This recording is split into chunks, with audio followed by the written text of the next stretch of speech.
Yo, salut tout le monde, j'espère que vous allez bien. Alors, si vous matez cette vidéo-là, c'est que vous avez probablement déjà dû voir celle-ci.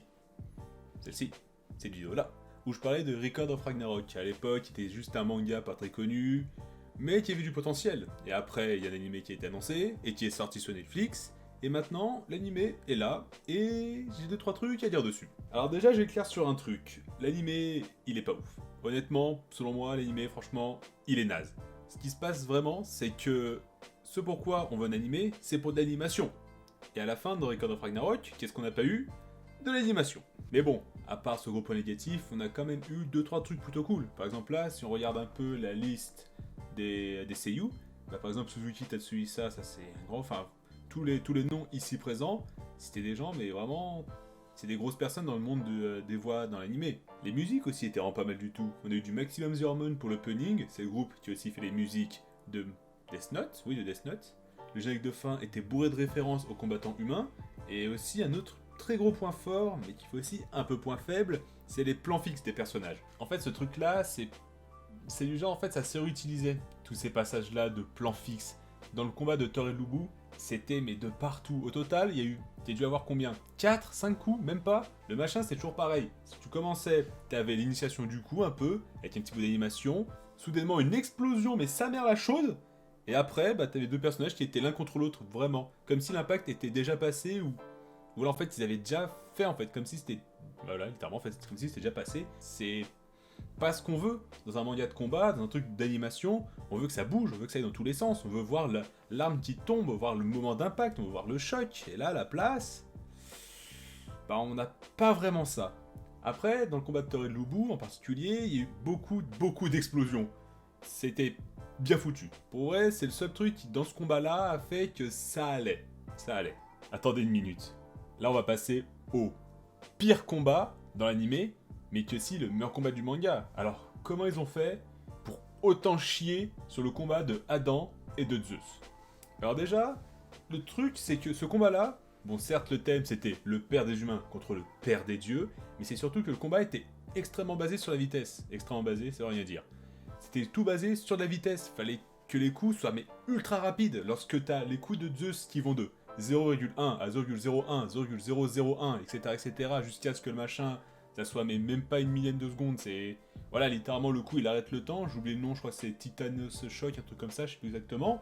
Tu te dis, mais faites quelque chose pour qu'on sente que c'est vraiment rapide. À la place, on a Zeus, en mode pâte à modeler dégueulasse, qui bouge pas, qui s'approche de toi devant l'écran, Le machin, c'est le début d'un cauchemar, littéralement. Je vois ça dans mes cauchemars. C'est un putain de démon, la paralysie, ce machin. Je me sentais pas bien le moment que je voyais ça. Mais c'est pas fini juste sur ça. Normalement, il y a 2-3 passages qui font que Adam, c'est le personnage favori. C'est le meilleur. C'est le mec, c'est... Voilà, c'est tous les êtres humains ont prié pour lui, littéralement, dans le manga. Le moment où il attrape les cheveux de Zeus alors qu'il est aveugle, qui dit non, putain, je dois me battre parce qu'il y a un gamin qui est en train de pleurer, il faut que je le sauve, je dois sauver tous mes enfants, cette guerre c'est pour qu'on reste encore en vie, c'est pour tout le monde. Tu dis, ok, là il se passe des trucs, là c'est cool. Adam, t'es là, t'es... Putain, mais merde, fais des trucs. T'as le combat, t'as le coup, T'as de la merde. Littéralement, t'as une présentation PowerPoint, t'as des images fixes, t'as des mouvements dégueulasses, t'as des transitions. Les gars, enfin... Sérieusement, c'est quoi ça? Et à la fin, on a eu le combat de Kojiro contre Poséidon. C'était le meilleur combat de l'anime. Ça, faut avouer, faut avouer. Lorsque Kojiro arrive, sort son sabre du fourreau, son Odachi, et qui est d'ailleurs très bien détaillé, et qui tape le sol avec, il calme toutes les vagues, tu dis là il va y avoir un truc. Là, ce mec-là, il va tout défoncer. Et en plus, il a tout défoncé. Le thème du combat de Kojiro, le gars qui a perdu toute sa vie contre Poséidon, le mec qui est tellement mais imba, il peut faire que gagner. Tu te dis, mais Kojiro, mais gagne putain, l'esprit Neketsu est derrière toi, t'es le shonen, t'es là mec. Et il a tout défoncé, il a tout niqué, franchement. Mais encore une fois, le combat il était un peu décevant. Encore une fois, tout le long c'était Kojiro qui était là en mode, vas-y je vais prévoir tout ce qu'il va faire. Poséidon il bougeait pas, hein. Le mec qui est debout il est en mode... Et Kojiro t'es en mode, oh putain de bordel de merde, j'ai aucune ouverture. Tu dis, ok le combat il va être putain de stylé. Pas tant que ça. Pas tant que ça. Tout ce que c'est Poséidon, c'est des vieux coups de trident, mais vraiment tout droit. Et Kojiro, il paraît tout. Et la toute fin, qui était le moment où, franchement, il devait avoir mais le maximum dedans, le maximum de budget là-dedans, bah ça fait le même truc que Thor et Lubu, en fait. T'avais le skip de mouvement. Le moment où Kojiro, il littéralement coupe le bras droit, puis le bras gauche, et enfin il tranche en 4 Poséidon, ça a été pareil, un moment, mais décevant. T'as trop de moments importants qui sont pas là en fait. Tu veux voir ces animations, c'est un animé, tu veux voir ça. Et à la fin, tu les vois pas. Après, on n'avait pas que les combats, il y avait aussi les moments mémoire des personnages, qui est quelque chose de très très important dans Shumatsu Valkyrie.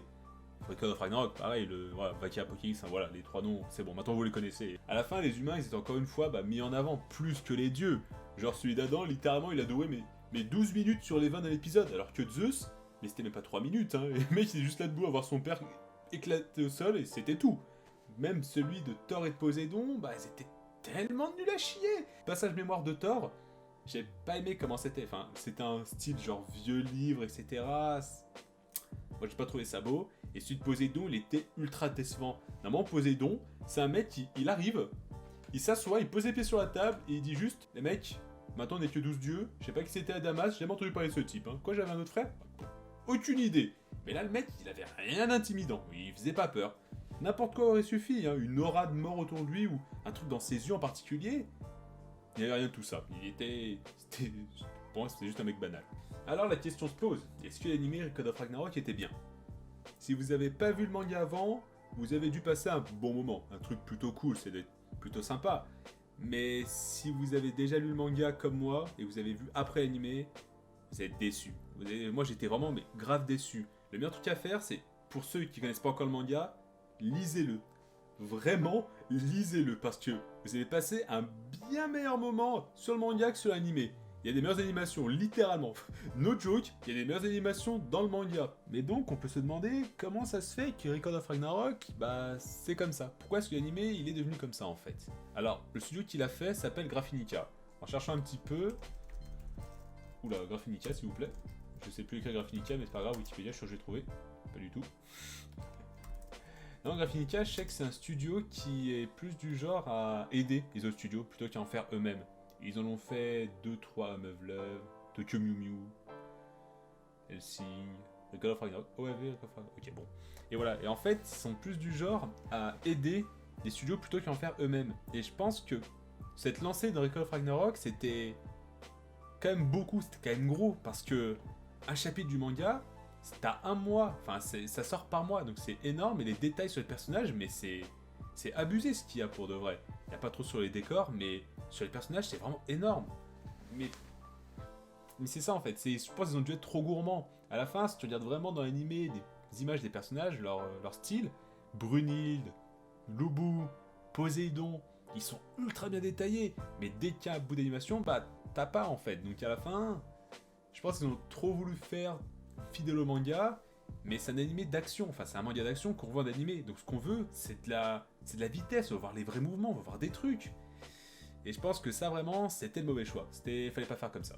Pour sur l'animé, c'est un peu compliqué parce que si en 12 épisodes, on a eu 3 combats, ça veut dire qu'il va falloir au moins 4 saisons pour avoir une certaine fin. Avec des parutions mensuelles du manga, ça veut dire qu'on a peut-être une annonce de saison 2 aux environs de Noël de cette année, mais vu qu'on est à la fin du 6ème combat, mais ça veut aussi dire que, putain, il faut 4 saisons entières pour avoir la saison 3, il va falloir attendre au moins 1 an et demi, voire 2 ans. C'est trop long.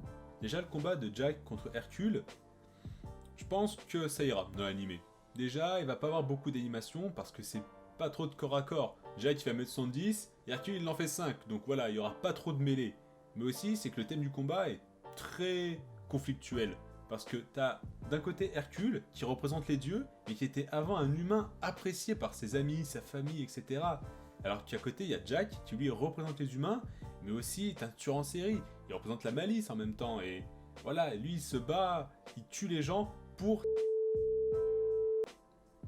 Le 7ème combat, lui, il est un peu comme celui de Thor et Lubu en fait. Il est super cool à mater, très très classe, beaucoup de force en fait, mais il y a pas de gros enjeux en fait. T'as pas un énorme thème derrière, t'as pas quelque chose de si mémorable que ça.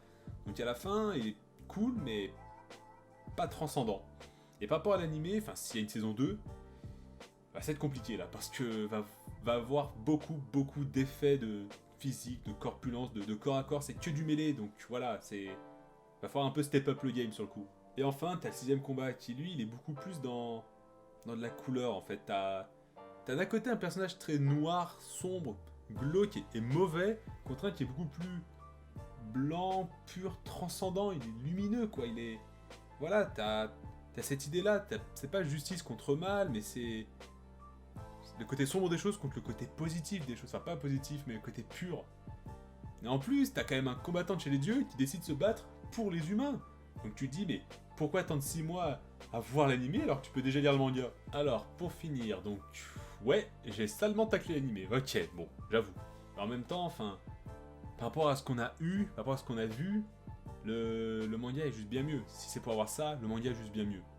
Si on a une saison 2, je sais pas si c'est une bonne idée de laisser faire Graphinica.